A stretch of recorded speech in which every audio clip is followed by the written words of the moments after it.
Bonjour tout le monde, aujourd'hui nous voilà de nouveau avec Nathalie Candiolo, médecin généraliste avec une spécialisation en gynécologie. Aujourd'hui nous allons vous parler de l'amniosynthèse. Qu'est-ce que c'est? Alors l'amniosynthèse, c'est un test qu'on propose déjà que s'il y a un problème. D'accord. Toutes les dames n'auront pas d'amniosynthèse. On peut le proposer par exemple si on a un test pour la trisomie qui dit qu'il y a peut-être un problème. D'accord. On peut le proposer si on voit plusieurs malformations au niveau du bébé, parce qu'on voudrait savoir est-ce que c'est pas chromosomique ou est-ce qu'il y a quelque chose.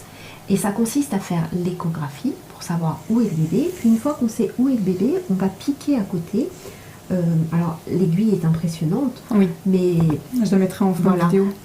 Mais quelque part, ça fait pas plus mal qu'une piqûre dans les fesses. Hein. J'en ai une, donc je peux témoigner. L'aiguille fait peur, mais on la regarde pas, on regarde la caméra.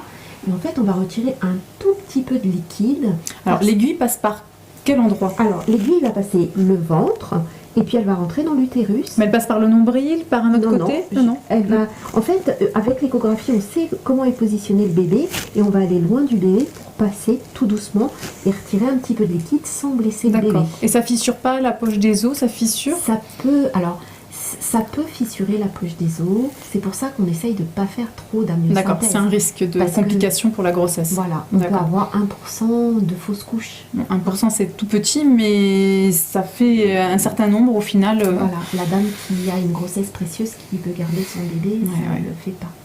Et en fait, le bébé boit le liquide amniotique, fait pipi dans le liquide amniotique. Donc, dans ce liquide amniotique, on a plein de cellules du bébé. Et en regardant les cellules du bébé, on va les éclater avec de l'eau, les chromosomes vont se répartir. Après, on fait du découpage, on a séché, on met les paires. Et on peut dire, la trisomie, c'est avoir 3 chromosomes, 21, 18, 13. Et donc là, on peut affirmer à 100%. D'accord, ok.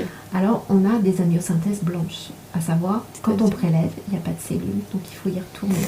Ah, dommage. Et puis, si on a une grossesse gémellaire, il faut piquer chacun des sacs.